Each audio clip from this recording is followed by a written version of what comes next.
we have got two major products. We have got what is called raw sugar. Okay. Then we have got sun sweet. So raw sugar is sugar that is then further refined, you know. And we've got two refineries here. We have got Star Africa. So Star Africa, they refine raw sugar into white sugar. So Star Africa comes here to ZSS board because ZSS board are given this product. Okay. Here is the sugar that we have produced. We have got this percentage of raw sugar. We've got this percentage of we've got this percentage of raw sugar. We've got this percentage of sun sweet. Okay. Now I'll talk about sun sweet. So from the raw sugar, Star Africa picks up that they can do several other products from there. They can do white sugar, the white sugar that you see, which is refined. They also do industrial, which is sugar that is required by companies such as beverages and your Delta, your other, Anavarun and other companies. So Star Africa will be doing that. But that's only one of the refiners. We also have got another refiner, Triangle. Triangle also do refinery. So there are two refineries. There is Star Africa, then there is Triangle. So these two guys, Star Africa and Triangle, they come to ZSS. So in other words, they come right at the end of the value chain, and they say to ZSS, please, do you have raw sugar and so forth. Raw sugar, again, if I take you back to the analogy of the miller, of maize milling. When you take your shibage for milling, you get your whoop there, your milling mill, but you also get my crash, or what you call my crash. Right. You don't throw that away, isn't it? Although raw sugar is not as bad as my crash, but I'm just using that as an analogy. There is someone who comes and picks that macracia and further refine that probably into stock feed, into other things and so forth. So this is what Star Africa does. At milling process, there are other byproducts that come, but Star Africa go get their raw sugar. The sugar is actually sugar that has not been that is not as good as sun sweet. Sun sweet is now your brown sugar. What you call table sugar, the one that you find on the table. It's meant for customer consumption. There is a technical difference between raw sugar and sun sweet. Sometimes when you look at them, you may not even tell. Both of them look like it's brown sugar, but there are other technicalities like color. There is what is called color. There is what is called polarity, and so forth. Again, these are technical. We don't want to go. I'm not also even that technical.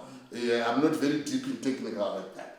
But you find that raw sugar has got a different color, and even when you go on the International Sugar Organization standards, there is a standard to say if your sugar has got this color,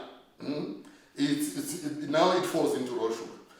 If you push it and clean it up to this level of color, then it's stable sugar. Yeah. So this is where West Africa come in. So when you want to you advise that when you want to return to sugarcane farming, the farmer should be able to know this information. No, not necessarily. Not everyone will get to know this information. We have got an agro, you have got an asekuro, arguri maminda, and so forth. So not everyone will be able to get into these technicalities. But this is why there are associations. And in the associations, there are certain people that are then picked to say, can you are our technical person, you are our communications person, you are our board member, you are this and that. So that, we can sit down. Let's talk about cane milling agreement and cane purchase agreement. At the time these agreements are signed, we actually sit down with our farmers and say, look, there are two agreements here. And this one works like this one works like this. Which one would you prefer? And I'll give you an example. For someone who has been struggling to grow sugarcane, a cane purchase agreement is preferable. Why?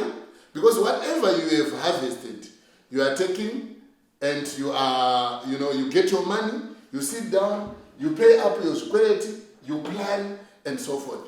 You reinvest the money and so forth. But for someone who is liquid animal zake, you can go for cane milling agreement. Cane milling agreement, you get your money when the sugar has been sold. So the sugar may take 2 months, 3 months, or it may sell, but not as fast as you would want. When you are told the sugar has not been sold but is there, if you are liquid, you don't have a problem. Because just take what. But if he is not liquid and he needs money chop, we then advise you. So that is the responsibility. Those who are leading the associations, those who are leading the association, to sit down with our members and then explain to them and talk to them. That's one role of the association anyway. This is a simple thing that I put here. So the question is, so what are the sources of problems? What are the challenges? The recent one, which you say there was a recent agro and so forth. Let's take a cane purchase agreement. It's weight based. So you cut your cane. It's about 5 tons. Okay? It's weight based. So you are paid according to your weight.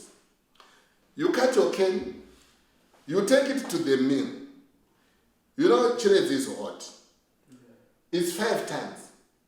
You are waiting in the queue 4 days, 5 days. You are carrying the bundle. Okay. What happens to that cane? It deteriorates. You see, it deteriorates. Who knows? Probably by the time you get there, it's now 4 tons. Or even 4.5. So for every day that you are waiting, you are losing money. So you find that the farmers now will not be happy with this, because they are looking at it. They are looking at their cane. It's losing weight. Then I'm talking about the cane purchase agreement. The farmer is just looking at his cane. It's losing weight. One bundle is stayed on the road 5 days, 4 days, 2 days. We can't even talk about the other cane that has been cut, that is in the field. You don't know when it's going to be delivered. So you cannot expect the farmer to smile and say, no, it's okay. When they are seeing that, every minute, every hour, the cane is losing money. By staying there, it's losing money. Ideally, the farmer wants that he cuts his cane right now. In about an hour or so, if it were possible, it's on the scale. It's weight. The weight is taken. He's happy. He goes back, he picks another bundle. He goes back, he picks another bundle. He goes back. If the field has got 6 or 8 bundles on that day, he picks all that, it goes. Then he sits down and says, okay, so let me plan for tomorrow. Tomorrow, he's delivering 10 bundles. He comes, he picks up, he cuts the cane. As soon as the cane is cut, it's delivered. As soon as the cane is cut, it's delivered. So that there is no weight loss. Okay. For the cane milling agreement farmer, again, it's the same principle. Your cane is looked at in terms of its quality. Because the quality of the cane produces the quality of the sugar. So ultimately, you who has got quality sugar cannot be paid the same amount as I who has got poor sugar. So you who have cut your sugar, it's good quality, is going into the mill. The mill will record that I am milling this sugar for you, and this sugar has got this quality. I bring my own sugar, which has been in the field for 14 days. The mill will say, oh, look at this quality. Oh, it's poor. We have got what we call cane to sugar ratio. We've got what we call ERC. All those are variables that look at the quality of your sugar, you know, and so at the end of the day, the farmers are not happy when the field to the miller period is lengthened. They would want as short a period as possible. So that's that's one of the things. Why is that period lengthened? The miller might say, my mill has gone down. Like what has happened last time, recently. The mill has gone down. So I can't. Just like your chigayo. You go to the, like we do Gumusha, we go and you get to chigayo and the guy says, oh yeah, chigayo chaf. You can't be smiling and saying, no, it's all right, take your time, And say, the unfortunate thing is, there is nowhere else to go. You see, there's nowhere else to go. If there was another guy, you would then move to another guy. So you find that the farmers are now saying, why can't we have another guy? So that if this one says, no problem, I can go to another guy. You see? So that's one of the issues. Amongst many other, issues that often arise when people are working together. You know what it is.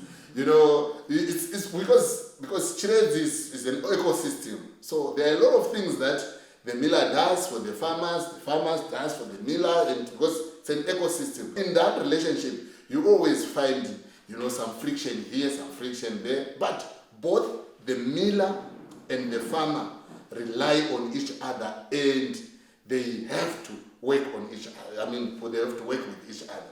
Farmers have said in many instances that we want another meal. We want another meal, and we want our own meal. But I think the larger debate is on the efficiency of the miller. If the miller were efficient, without any breakdowns, without any challenge, I think that would have solved a lot of the problems.